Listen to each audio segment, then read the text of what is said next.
Hermanos, como les prometí, nuestro hermano pastor Floriano está aquí para predicar la palabra del Señor y entonces le cedo el micrófono al hermano. Un aplauso a nuestro hermano.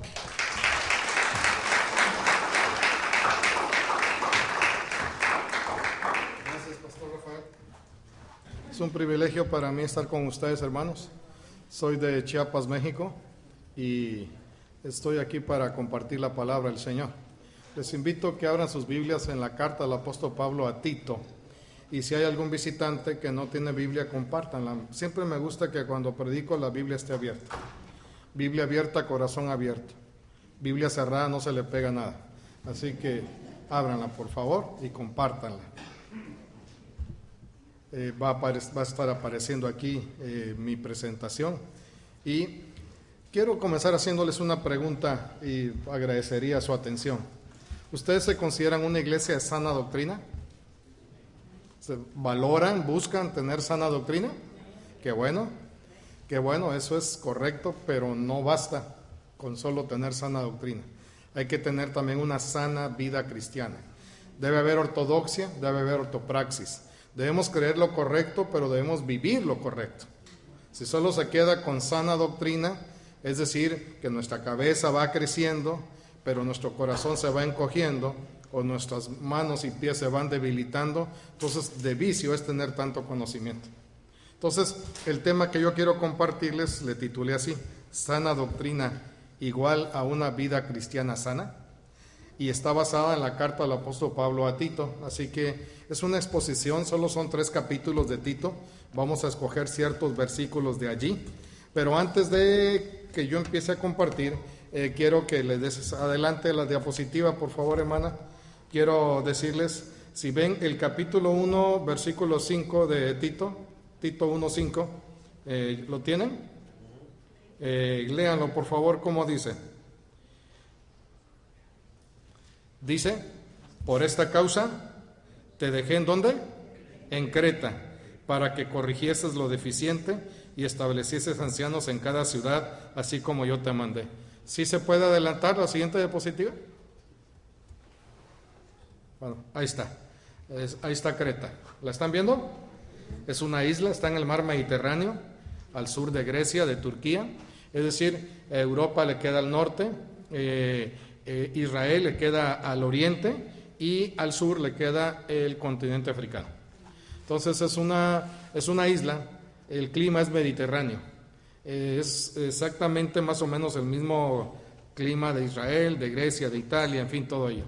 Entonces, en esa isla, si le hace la siguiente diapositiva, por favor, el apóstol Pablo plantó una iglesia, o algún discípulo suyo llegó y plantó una iglesia, la cual se multiplicó. Porque si ven el versículo 5 de Tito 1, dice, por esta causa te dejé en Creta, la isla, para que corrigieses lo deficiente y establecieses ancianos en cada ciudad. Es decir, en esta isla no solo había una iglesia, había varias iglesias, no dice cuántas. Y cada iglesia tenía ancianos, es decir, líderes. Cuando dice ancianos no se refiere a gente de edad avanzada necesariamente, sino líderes de la iglesia. Pero Pablo deja a Tito en Creta para que corrija lo que está deficiente, para que enderece lo que está torcido, para que ponga en orden lo que está desordenado. ¿Vamos bien?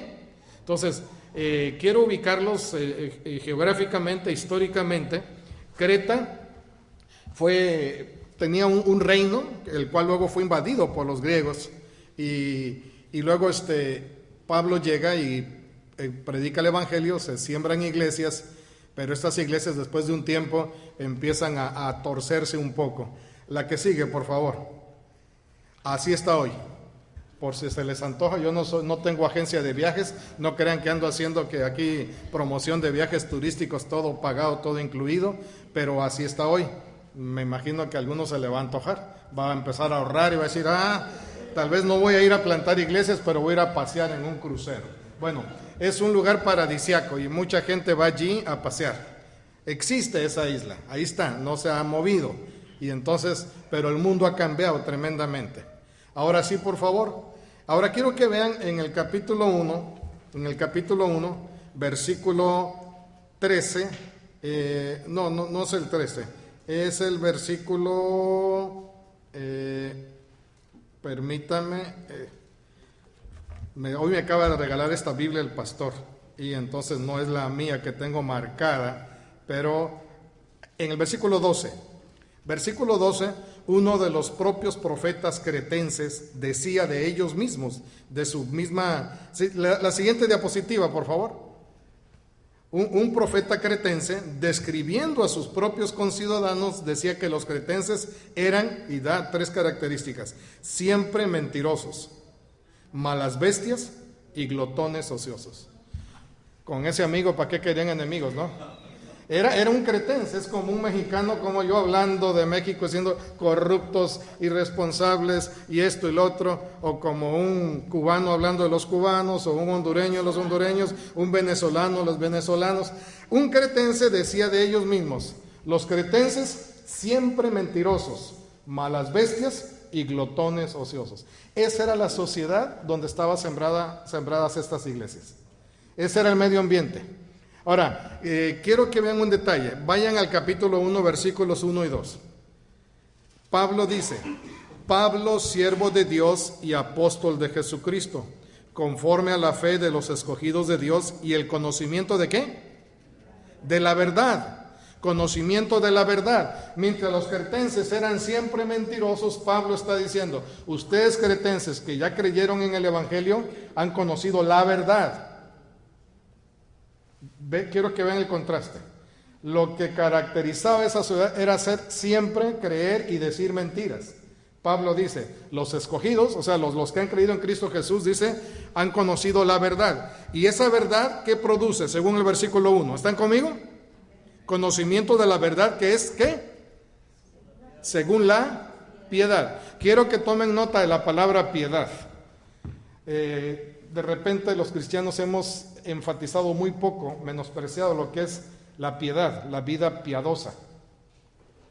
Y miren, lo contrario de la espiritualidad es carnalidad, pero lo contrario de la piedad es mundanalidad. Estas iglesias estaban siendo presionadas por la mundanalidad, por la sociedad cretense.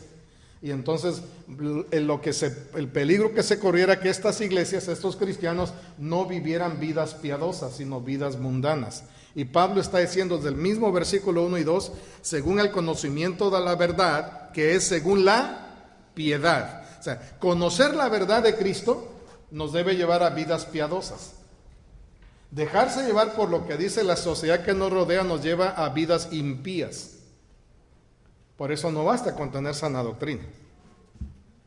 Yo tengo 34 años en el ministerio pastoral, 60 de edad, y hace años yo escuché cuando comenzaba el ministerio decir de alguien que hay pastores que en el templo hacen llorar a la gente, pero en su casa hacen llorar a sus mujeres, a su esposa. O sea, tienen sana doctrina, tienen muy buena homilética. Y yo llevo 34 años de pastor y he conocido a mujeres que son lideresas en la femenil, que saben mucho de Biblia, que tienen sana doctrina, pero con un carácter de los 1000, esos. Rencillosas, enojonas, rencorosas, que como el cuchillito de palo que no corta, pero como da lata.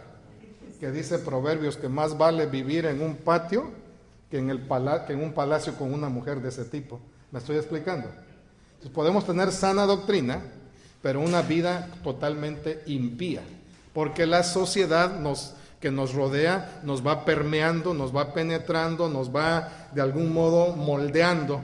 Y quiero que vean el versículo 2. Dice Pablo: basada en la esperanza de la vida eterna, la cual Dios que no miente. Mientras los cretenses eran siempre mentirosos, Pablo dice: yo predico del Dios que no miente y predico acerca de la verdad que es según la piedad. Amén. Ahora bien, las bestias, los animales. Yo soy biólogo de profesión. Antes de conocer a Cristo terminé la carrera de biología y yo sé que los animales no tienen conciencia moral. Los animales actúan con base en sus instintos. El ser humano fue creado por Dios a su imagen y semejanza y tenemos conciencia moral. Podemos ser morales o inmorales, pero los animales no. Ellos no tienen pudor, ellos no sienten vergüenza. Ellos actúan por instintos. Decía este profeta cretense que los cretenses eran no solo bestias, sino malas bestias. Señor del cielo. Decía mi abuelita, tatita, Dios guarde. Dios guarde con estos malas bestias. Siempre mentirosos, malas bestias. Y por si no bastaba, dice, aparte de eso, eran glotones ociosos. Es decir, vivían solo para satisfacer sus apetitos carnales. Y decía la misma mi abuelita, que en paz descanse, la ociosidad es la madre de todos los vicios. Y mente ociosa, taller de Satanás. Pues bien, estos cretenses eran, repitan conmigo, eran siempre mentirosos, ¿qué más? Malas bestias y glotones ociosos. En medio de una sociedad así, habían iglesias cristianas. Y Pablo dice, quiero que conozcan la verdad que es según la piedad, que brota del Dios que no miente. Amén. ¿Recuerdan en Juan capítulo 8, cuando el Señor Jesucristo habla de Satanás, de la serpiente antigua? Dice, la serpiente antigua, hablando de Satanás, que en Génesis 3 introduce la mentira, dice, cuando él habla pura mentira, porque él es mentiroso y homicida desde el principio. Toda mentira que cualquier sociedad levanta y la enseña como verdad, toda mentira proviene de aquella mentira original, del mentiroso original que es Satanás, el adversario.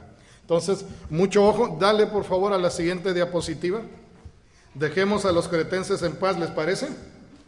Ahora vayamos con la sociedad actual. La sociedad actual no tiene valores sólidos. Es una sociedad líquida. Ahorita me dieron una botellita de agua, ya la dejé porque dije, a lo mejor no tengo dónde la voy a poner, ¿verdad? El agua toma la forma del recipiente que la contiene. Si lo paso de una botella a una taza, adquiere la forma de la taza. Si lo paso de la taza a un vaso, adquiere la forma del vaso, porque el agua está en estado líquido. Si lo meto al congelador y se congela, entonces agarra un estado sólido. Pues bien, la sociedad actual es líquida. Gracias, mi hermano, muy amable. Mi hermano debe ser diácono, yo creo. Ahora, ¿por qué se caracteriza la sociedad líquida, hermanos? Ahí está en sus pantallas. Porque tiene vínculos humanos débiles. ¿Y saben qué es lo triste? Que esta sociedad posmoderna líquida nos quiere moldear. Por eso Pablo le dice a los romanos, no os conforméis a este mundo, no tomen la forma de este mundo, sino déjense transformar, dice, por el Señor, mediante la renovación de vuestro entendimiento. Entonces, esta sociedad actual no es sólida, es líquida.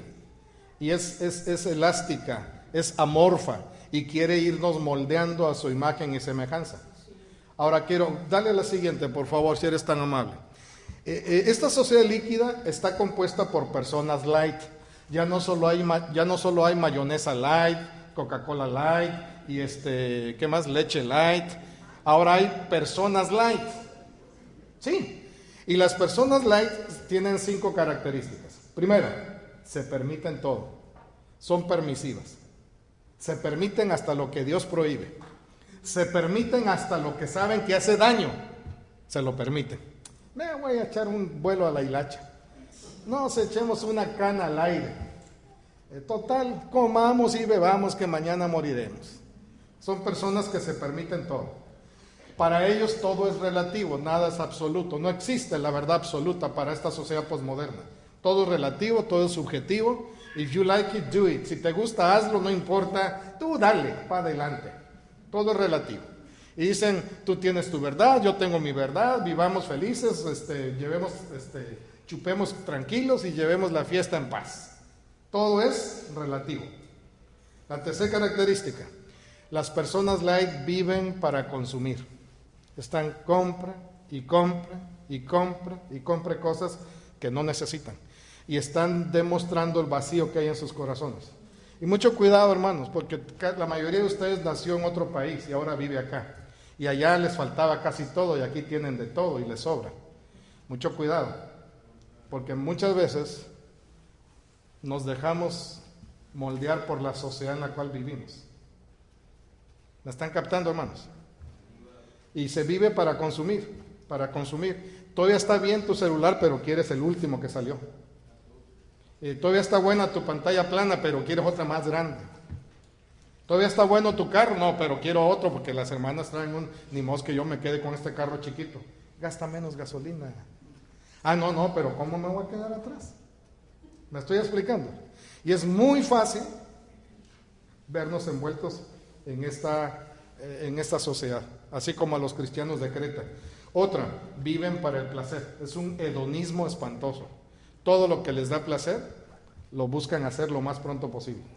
Empiezan a tener sexo a edad más temprana, el placer del comer, del beber, de la velocidad, el placer de la droga, el placer del sexo, el placer de tantas cosas. Y el Dios que nos creó no es un viejito que nos esté, ¿cómo se dice? Gruñón, que nos esté ahí dando en la cara. No, Él quiere que vivamos una vida abundante. Amén.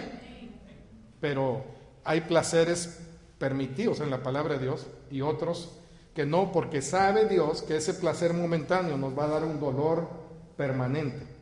Entonces, pero las personas light viven para el placer y viven para lo material. Entonces, cuando se enhebran esas cinco hebras, queda un cordón no de 3 dobleces, sino de 5. Y entonces a las personas light, ¿saben qué es lo triste? Dale, por favor, que se casan y tienen matrimonios light. Y los matrimonios light, ¿qué creen? Procrean y dan hijos, ¿qué? Más light todavía.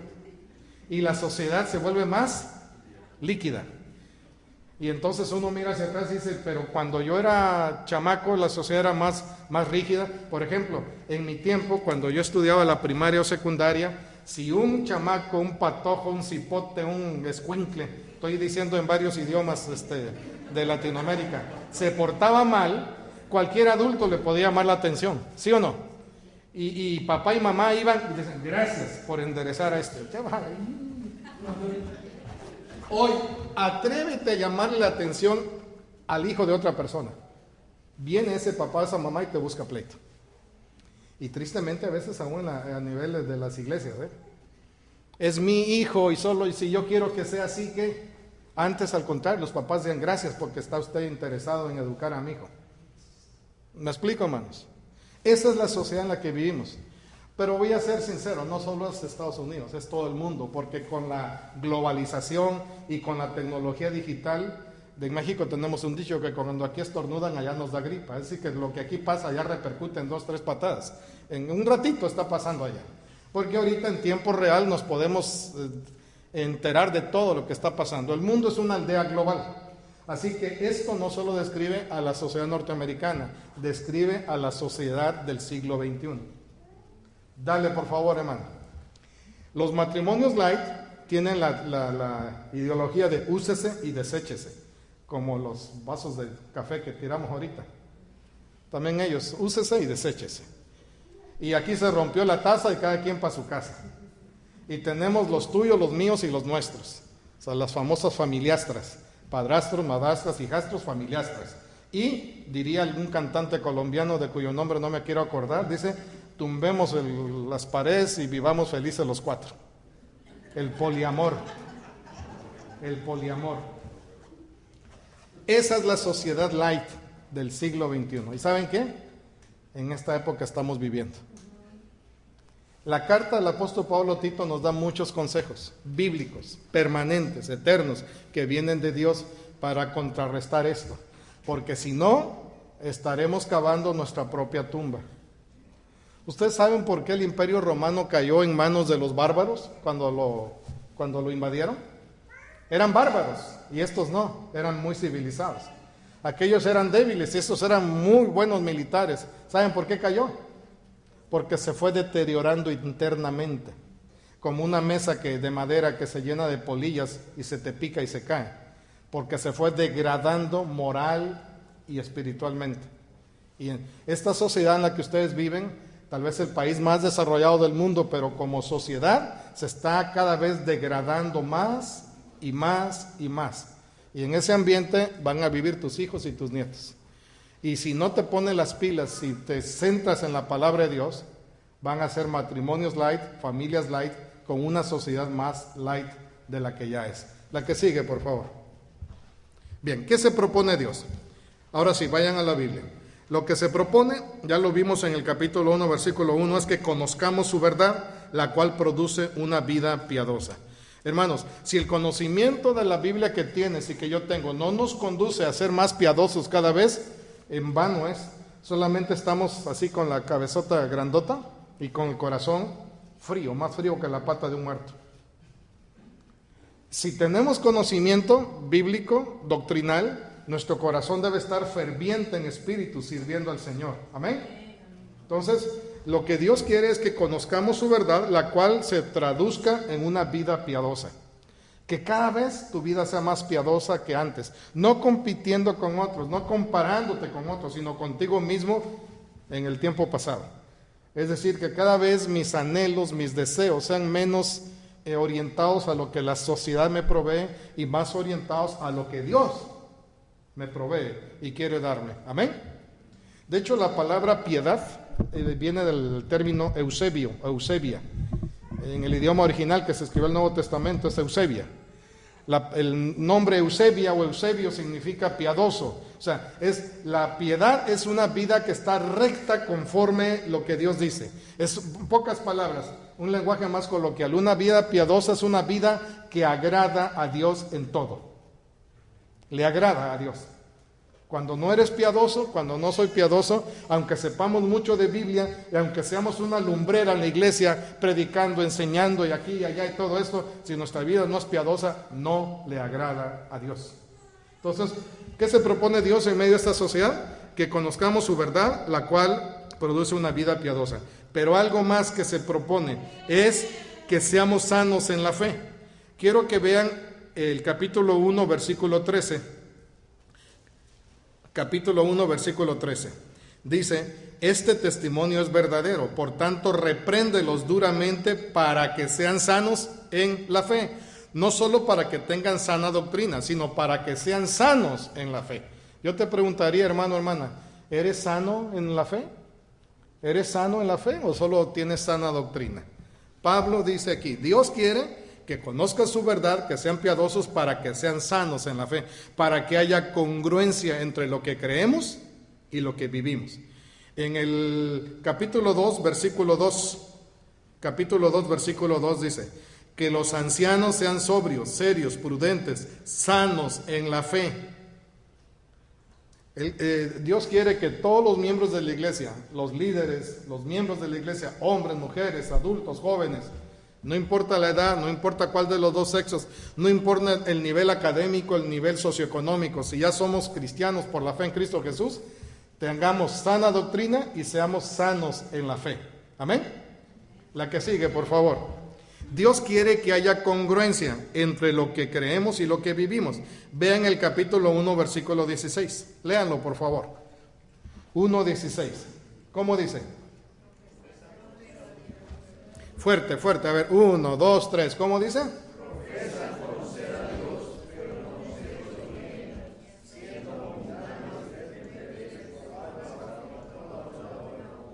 Profesan conocer a Dios, pero con los hechos, ¿qué? Lo niegan. Con los labios dicen, yo soy cristiano. Con los labios dicen, yo tengo sana doctrina, pero con su vida la niegan. No hay congruencia. Ahora, esto repercute no solo a nivel iglesia, repercute a nivel hogar. Porque tus palabras convencen, pero tu ejemplo arrastra. Si tú le dices, hijo, hija, lean su Biblia, y tú no lees, tus hijos no la van a leer. Si tú dices a tus hijos, oren, pero no ven que tú, como papá o mamá, oras, no van a orar. ¿Me estoy explicando? Si tú dices, compartan su fe, pero ellos no ven que tú lo haces, no lo van a hacer. Porque van a decir, una cosa es lo que dices y otra cosa es lo que haces. No hay congruencia. Entonces, hermanos, Dios quiere que haya congruencia. Así que, por favor, hermanos, los que tenemos el privilegio de ser padres o abuelos, vivamos vidas congruentes para que nuestros hijos no puedan decir, es que yo no vi que en tu vida hubiera congruencia, es que yo vi que había un dualismo, una dicotomía, hacías una cosa, decías otra. No, para que no quede de nosotros. ¿Me estoy explicando, hermanos? Porque a veces somos, decía mi abuelita, lumbrera en la calle y oscuridad en la casa. Allá afuera una lumbrera y en la casa oscuridad. No, hermanos. Si vamos a hacer lumbrera es en la casa, en la oficina, en la escuela, en la iglesia, en todos lados que andemos, que haya congruencia. Otra cosa que Dios se propone, hermanos, es de que proclamemos el evangelio a los perdidos con nuestro diario vivir y con nuestro hablar. Quiero que vean en el capítulo 2, versículo 10. Vean versículos 9 y 10. Capítulo 2, versículos 9 y 10. Exhorta a los siervos a que se sujeten a sus amos, que agraden en todo, que no sean respondones, no defraudando, sino mostrándose fieles en todo, para que en todo adornen la doctrina de Dios nuestro Salvador. Que adornen la doctrina de Dios nuestro Salvador. Les hago una pregunta, hermanos. ¿La doctrina del Evangelio del Señor Jesucristo es bella o no es bella? Es bellísima, pero tu vida y mi vida la pueden adornar. Las mujeres que están aquí todas son bien guapas, pero se ponen sus aretitos, se ponen algo aquí y con eso se adornan y se ven ¿qué? Más guapas. ¿Y los varones que estamos aquí cómo somos? Qué bueno. Yo esperaba que ellas dijeran, pero bueno, ya que no dijeron, digámoslo nosotros. ¿Cómo somos? Guapos. Y cuando nos echamos nuestra loción y nos peinamos y nos vemos, más guapos. O sea, nos ponemos un adorno. Yo le llamo el disfraz del pastor. Esto para mí es un adorno, ¿no? Bueno, mi esposa dice que le gusta ya le mandé una foto hace ratito y me dice, para que me chuleara, ¿sí? ¿Por qué? Pero ¿saben qué? Tu vida y mi vida sirven de adorno para el evangelio. Lo está diciendo allí. No solamente los trabajadores, los siervos, cualquier cristiano tiene el privilegio de adornar con su vida la doctrina del evangelio. Por eso yo puse en el punto 4, Dios quiere que proclamemos el evangelio a los perdidos, ¿con qué? Con nuestro diario vivir y nuestro hablar. Si tu vivir no es congruente con el hablar, mejor cállate la boca. Calladito te ves más bonito. Machete tate en tu vaina, decía mi abuelita. ¿Sí? ¿Por qué? Porque ¿para qué vas a sacar el machete de allí si con tu vida estás derrumbando lo que está diciendo tu boca? Entonces debe haber congruencia. ¿Amén? Yo creo que voy a hacer famosa a mi abuelita aquí. La que sigue, hermana, por favor, si eres tan amable. Otra cosa que Dios se propone es que tú y yo entendamos bien el evangelio y lo vivamos en el día a día. Es decir, que el evangelio lo pasemos de lo doctrinal a lo vivencial. La doctrina del evangelio, quiero que vean, hay otro pasaje que me vuelvo a repetir, que hoy me la acaba de obsequiar el pastor y no lo tengo subrayada, pero permítanme, ahorita les digo cuál es el versículo que quiero. Aquí está. Miren el versículo 5. El versículo 5. Cuando dice que las mujeres de edad más avanzada le enseñen a las mujeres más jóvenes, dice el versículo 5, a ser prudentes, castas, cuidadosas de su casa, buenas, sujetas a sus maridos. ¿Para qué? Ahí lo dice. ¿Para qué? Capítulo 2, versículo 5. Para que la palabra de Dios, ¿qué? No sea blasfemada. Es decir, hombres y mujeres tenemos el privilegio de que la palabra de Dios no sea blasfemada. Tenemos el privilegio de que con nuestra forma de ser, la gente en vez de hablar mal del evangelio, hable bien del evangelio. Por eso, hermanos, el evangelio lo tenemos que pasar de lo doctrinal a lo vivencial. Que allí en la cuadra donde vives, que allí donde estudias, donde trabajas, tus compañeros vean que tú eres una luz que brilla en medio de las tinieblas. Amén. Que vean que tú eres una persona llena de gracia y de verdad, que eres una persona humilde, servicial, una persona cercana, no una persona antisocial con cara de candado viejo. ¿Han visto a esos cristianos que tienen cara de candado viejo? Sí. Creen que por tener una cara así de sargento mal pagado, ya con eso creen que están dando buen testimonio. No, hermanos. ¿Recuerdan que el Señor Jesucristo tenía buen humor, buen sentido del humor? Le puso un apodo a los fariseos. Los fariseos decían, Él es un comilón y un bebedor. Y Jesús dijo, y ustedes son sepulcros blanqueados, por fuera blancos y por dentro se están pudriendo. Porque se vestían de blanco para denotar ¿qué? Pureza. Pero estaban más corrompidos que un sepulcro. Y por eso les puso sepulcros blanqueados. Hermanos, Jesucristo, si de alguien advirtió a sus discípulos, no sean como los fariseos. Eviten ser como los fariseos. Hermanos, nosotros tenemos que ser personas que vivamos el Evangelio. Y vivir el Evangelio es tratar de ser lo más parecido al Señor Jesucristo. Yo era tan farisaico hace años, hermanos, que mi esposa me decía, si no me salía porque soy tu mujer, entonces, cuando yo estaba predicando. Y hoy se echa seminarios de 10 horas y ahí está, dice, hoy aprendo, hoy disfruto tu enseñanza, porque hasta eso me lo cambió el Señor. ¿Me estoy explicando, hermanos? A veces creemos que el Evangelio solo es una doctrina para ser creída el día que recibimos a Cristo. No, el Evangelio es un estilo de vida y lo tenemos que aplicar y bajar a nuestro diario vivir como vecinos, como trabajadores, como esposos, como padres, como hijos, como estudiantes. Debemos ser personas que vivamos el Evangelio. ¿Cuál es la solución a esa incongruencia? Ya lo decía ahorita el pastor al pasar el video de la velada oración. Debemos vivir a la expectativa del regreso de Cristo. Quiero que vean el capítulo 2, versículos 11 al 13.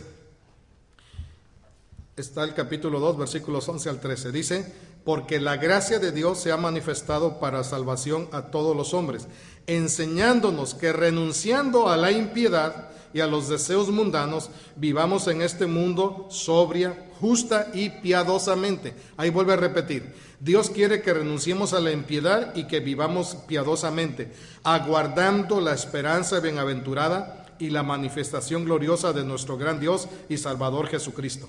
Esa esperanza bienaventurada es cuando, regrésale por favor, es cuando Él venga en las nubes, cuando Él aparezca en gloria. Regrésale la diapositiva, ahí está. Que vivamos a la expectativa del regreso de Cristo. Amén. ¿Sí? ¿Están conmigo, hermanos? Cada día puede ser el día en que Cristo venga.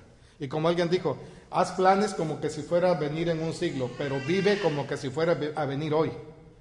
Aquí lo dice el versículo 13, aguardando la esperanza bienaventurada y la manifestación gloriosa de nuestro gran Dios y Salvador Jesucristo. Aguardando, es decir, expectantes de que en cualquier momento nos puede llamar a su presencia o puede venir por nosotros.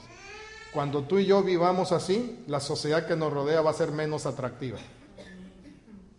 La sociedad que nos rodea, con todos sus lujos, con todos sus placeres, nos va a parecer menos atractiva porque no se compara con la gloria venidera que tendremos cuando estemos allá con el Señor. Amén. Allá no habrá inmundicia, allá no habrá muerte, llanto, tristeza, ni dolor, ninguna cosa inmunda. Y debemos vivir a la expectativa del regreso de Cristo. ¿Y cuál es la solución para no ser incongruentes? Es pasar esta fe a las siguientes generaciones. Y puse entre paréntesis, no la religión, sino la fe, a través del ejemplo y el discipulado. Aquí quiero enfatizar más, hermanos, porque a veces... Miren, yo hasta los 23 años fui católico romano, de ir cada domingo a misa, confesarme, comulgar y en Semana Santa cargar la cruz de madera y el Vía Crucis allá en Chiapas, México. Cuando terminé la carrera de biología, cuando terminé mi tesis profesional, pasando por la Ciudad de México, regresando a Chiapas, me invitaron por primera vez a ir a un templo evangélico y llegué para quedarme, febrero de 1985. Yo no nací en un hogar cristiano evangélico. A mí no me llevaron a la escuela dominical de niño, no había oración antes de comer, de los 3 alimentos, no había versículos de memoria, no había nada. Éramos una familia muy mundana, de mucha fiesta. Mis hermanas fueron reina de los charros, reinas del Club de Leones, reina de la Asociación Ganadera. No éramos una familia rica, pero sí de mucha sociedad, de mucho baile, de aquí, de que mambo, chachachal, todo eso. Yo nunca eché trago, no fumé, pero ¿cómo bailé? Y de cuando iba yo a un baile era yo el primero. Digo, ¿para qué? Hay que desquitar la entrada. Así que ya, empapaba yo la ropa. Ese era el estilo de vida. Yo no nací en un hogar cristiano, pero mis hijas nacieron en un hogar cristiano y en un hogar pastoral. A veces los evangélicos lo que hacemos es meterles la religión evangélica. Ojo, la religión evangélica no salva. Lo que hay que hacer es pasarles la fe. ¿Recuerdan lo que le dice Pablo a Timoteo? Trayendo a mi mente la fe no fingida que hay en ti, la cual habitó primero en tu abuela Loida y luego en tu madre Eunice, y estoy seguro que también en ti. O sea, a Pablo no lo ganó un evangelista, no lo ganó un pastor, lo ganaron para Cristo su abuela y su madre. Su padre no era creyente, su abuela y su madre sí. Y dice que tenían una fe no fingida. La palabra es no hipócrita. Porque a veces los evangélicos nos ponemos la carátula, la máscara aquí. ¿Cómo está, hermano, hermana? Bendecido, muy bendecido. Ando en los lugares celestiales con Cristo Jesús. Y mentira, andan arrastrando la chamarra, andan arrastrando la cobija, tienen 15, 21 días que no se hablan el marido y la mujer, pero vienen al culto. Danos un bello hogar donde la Biblia se... Y salen y otra vez. Hasta le tiene uno que preguntar, ¿estás trompudo o estás chiflando? Porque están peleando. Andan endeudándose, no tienen sana mayordomía y bueno, una serie de cosas. Pero eso sí, el domingo temprano, ¡órale, órale! Hasta con un chicote y un barejón, y el pobre chamaquito viene todo cumbito al culto. Hermanos, ¿qué es eso? ¿Eso es pasar la fe? Un día estaba yo en Puerto Escondido, Oaxaca, dando unas conferencias. Viví 6 años en la ciudad de Oaxaca y me invitaron a una iglesia de Puerto Escondido, y estando allí, en un receso me dice el pastor, ¿ya vio usted aquel ancianito que está en la primera fila, en la punta? Le dije, sí, él es el primer convertido en todo Puerto Escondido, Oaxaca, al evangelio. De todas las iglesias evangélicas, él es el primero. Y sí, se veía un viejito como de 90 y tantos años. Pero ¿sabe usted quién es el enemigo público número 1 del evangelio aquí en Puerto Escondido? Dije, una hija de él. Le dije, ¿cómo? Sí, es que tenía 6, 7 hijos y el domingo la manera de pasarles el evangelio era agarrar un barejón y traerlos como quien anda arriando animales y llevarlos al templo. Obviamente lo que ganó es que esa hija y otros se pusieran en contra de la Biblia, en contra de la iglesia y en contra de Dios. Hermanos, si lo que queremos es que nuestros hijos, nietos no sean light y no sean líquidos, tenemos que pasarles la fe a través del ejemplo y el discipulado. Amén. No te contentes ni seas tan ingenuo de creer que porque vienen al templo necesariamente ya son cristianos. Tú y yo podríamos haber nacido en un taller mecánico y no por eso somos carro. Podríamos haber nacido en un corral y no por eso somos burros o vacas. El nacer en un hogar cristiano no hace que los hijos sean cristianos. Algún día tienen que arrepentirse y poner su fe en Cristo Jesús. Muchos hablan de la cuna evangélica. Yo solo he visto cunas de madera, de metal y de plástico, pero cuna evangélica en ninguna tienda he visto allá en México. No sé si aquí vendan cunas evangélicas, porque yo escucho que muchos dicen, yo soy de cuna evangélica. ¿Dónde la compraste? ¿En qué mall? ¿En qué outlet? ¿En qué mueblería? Porque allá en México no hay. Entonces, quiero que vean 2 detalles. Vayan por favor, quiero que vean el capítulo 1, volviendo a Tito, capítulo 1. Versículo 6 en adelante. Dice, el que fuere irreprensible, marido de una sola mujer y que tenga hijos creyentes que no estén acusados de disolución ni de rebeldía, porque es necesario que el obispo sea irreprensible como administrador de Dios, no soberbio, no iracundo, no dado al vino, no pendenciero, no codicioso de ganancias deshonestas, sino hospedador, amante de lo bueno, sobrio, justo, santo, dueño de sí mismo, retenedor de la palabra fiel, tal como ha sido enseñada, para que también pueda exhortar con sana doctrina y convencer a los que contradicen. Pero quiero que vean en el versículo 6, dice, marido de una sola mujer y que tenga hijos creyentes. O sea, una de las características para alguien que va a liderar la iglesia es que tenga que sea un buen ejemplo en su familia. Ahora quiero que vean en el capítulo 2, versículo 3 en adelante. Las ancianas, las mujeres, asimismo sean reverentes en su porte, no calumniadoras, no esclavas del vino, maestras del bien, que enseñen a las mujeres jóvenes a amar a sus maridos y a ser prudentes, castas, cuidadosas de su casa, buenas, sujetas a sus maridos, para que la palabra de Dios no sea blasfemada. Tanto en los hombres como mujeres está hablando de que el ejemplo que den va a pasar a sus hijos. ¿Sabes de quién aprende tu hija para ser una buena esposa? De ti, hermana, de ti, no de las Kardashian en sus shows, no de Big Brother, no de las cantantes. ¿De quién va a aprender tu hijo varón a ser un buen esposo? De ti, hermano, que me estás escuchando. ¿Sí me explico? Entonces, hermanos, tenemos que pasar la fe a las siguientes generaciones a través del ejemplo y del discipulado. Yo nunca vi a mi papá decirle mi vida, mi amor, te amo a mi mamá. Ellos conocieron a Cristo después de mí. Yo los bauticé, fui su pastor.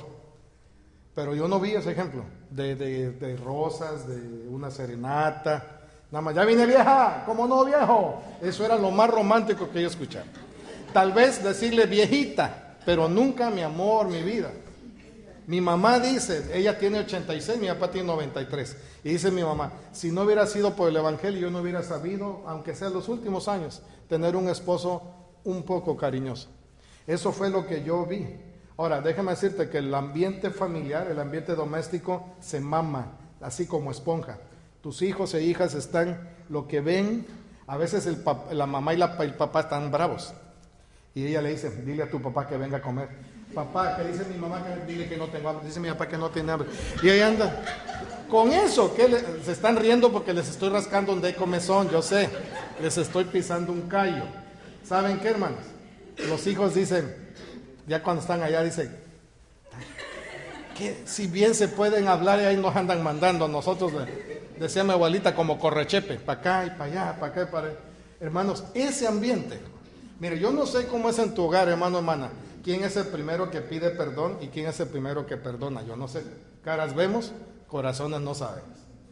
Pero tu hijo y tu hija están aprendiendo a pedir perdón y a perdonar con base en verte a ti, como papá y mamá. Si tus hijos ven que tú no pides perdón, van a decir, ¿por qué lo voy a hacer? Y si tus hijos ven que cuando el cónyuge se te acerca a pedir perdón,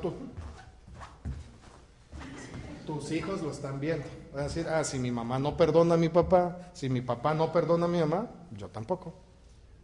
¿Me estoy explicando, hermanos? El ambiente hogareño es el mejor lugar para pasarles la fe y para discipularlos. No son las campañas. No le dejemos la tarea a los evangelistas. Esa es labor de los papás. Ahí en Oaxaca una hermana me dijo un día, hermano, por favor, ayúdeme a enderezar a mis hijos. Vele, si usted los torció, enderécelo usted. Yo bastante tengo con mis dos hijas para tratar de enderezarlas. Muy bonita cosa. Ustedes lo torcieron, quieren que yo los enderece. O sea, yo como pastor puedo predicar, orar, aconsejar, pero no puedo andar enderezando los hijos de otro matrimonio. No son mis hijos. Y en Deuteronomio 6 dice, estas palabras que yo te enseño hoy las repetirás a tus hijos, a los hijos de tus hijos. Y Pablo dice que la fe habitó en la abuela, en la madre, y luego en el hijo o nieto también. Ahora sí, la que sigue, por favor. Hay dos aspectos teológicos, dos verdades teológicas tremendas en esta carta a Tito. En el capítulo 2 habla de la gracia, y en el capítulo 3 habla de la misericordia. Vean el capítulo 2. Ya la leí, pero quiero que leamos otra vez. Capítulo 2, versículo 11. Porque la gracia de Dios se ha manifestado para salvación a todos los hombres, enseñándonos que renunciando a la impiedad y a los deseos mundanos, vivamos en este siglo sobria, justa y piadosamente, esperando el regreso de Cristo. La gracia de Dios. ¿Qué es gracia? Gracia es un favor no merecido. Gracia es un regalo que no merecemos. Lo que merecemos, la paga del pecado es el alma que pecare, esa morirá. Lo que tú y yo merecemos por nuestro pecado es la muerte, pero Dios nos regala la salvación, la vida eterna. Y vean el capítulo 3, versículo 4 y 5. Pero cuando se manifestó la bondad de Dios nuestro Salvador y su amor para con los hombres, nos salvó no por obras de justicia que nosotros hubiéramos hecho, sino por su misericordia, por el lavamiento de la regeneración y por la renovación en el Espíritu Santo. Misericordia es que no nos da lo que merecemos. Gracia es que nos regala lo que no merecemos. Misericordia es que no nos da lo que nuestros pecados merecen. Así como está lejos el oriente del occidente, así alejó nuestros pecados y los sepultó en lo más profundo de la mar. Amén. Por sus misericordias es que no hemos sido consumidos, porque se renuevan sus misericordias ¿cada cuándo? Cada mañana. Nuevas son sus misericordias cada mañana. Entonces, hermanos, la gracia y la misericordia no solo son conceptos para entender y creer, son conceptos para entender, creer y vivir. Justo en Santiago, hoy en la escuela dominical se está estudiando Santiago, y esa es la epístola que estoy predicando en la iglesia donde colaboro allá en Chiapas. Ya prediqué el capítulo 1, capítulo 2. Y en el capítulo 2 dice, porque juicio sin misericordia habrá para el que no haga misericordia. El que ha entendido que es objeto de la misericordia de Dios es una persona misericordiosa. Y el que ha entendido lo que es la gracia de Dios, si de gracia ha recibido, de gracia da. Amén.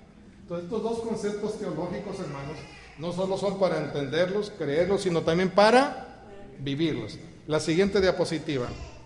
¿Cuál será el resultado, hermanos? El resultado de que haya congruencia en tu vida, en mi vida, es que adornaremos el Evangelio con nuestro estilo de vida.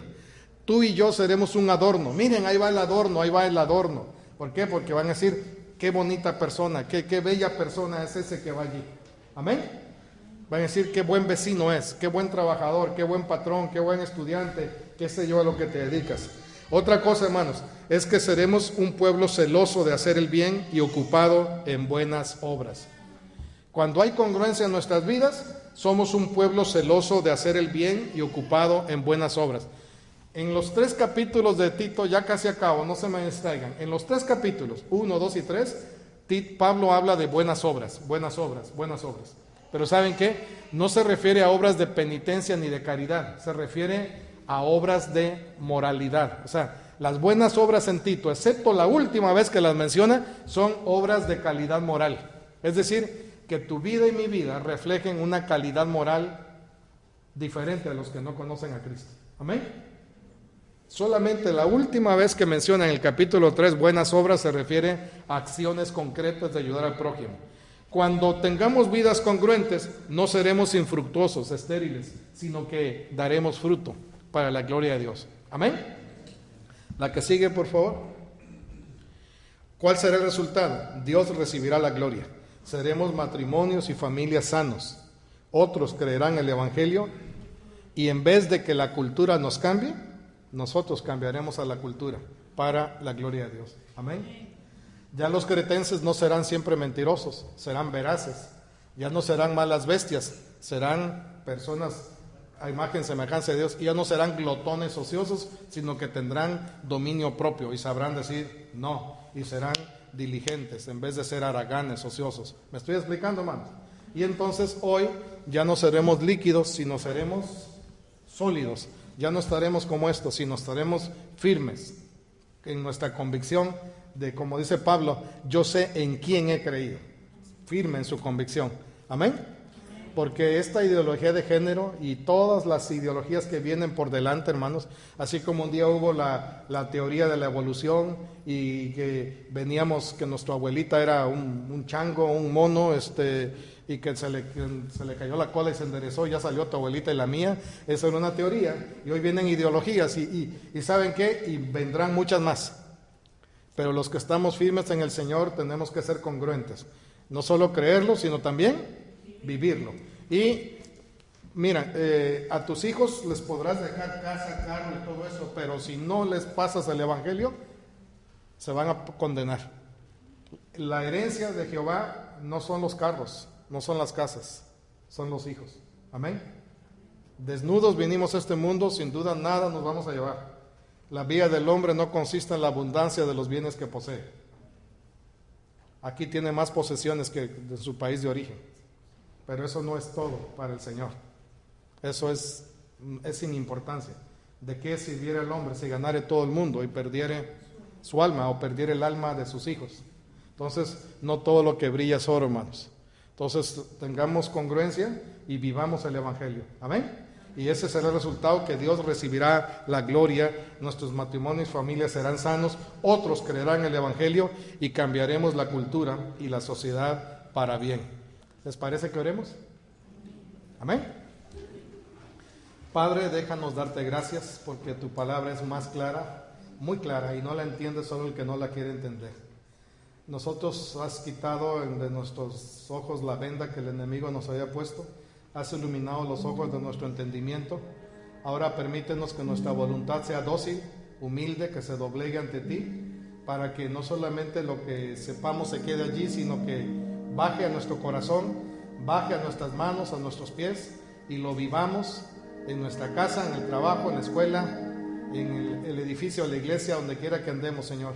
Que seamos sal de la tierra y luz del mundo para gloria de tu nombre. Bendice a mis hermanos y a mis hermanas, Señor. Que tu palabra no regrese vacía, que tú la prosperes para aquello por lo cual la enviaste. Y que cada quien tome una decisión que te honre, que te glorifique y que les beneficie también a ellos, Señor. Te lo suplico en el nombre de Cristo Jesús. Amén.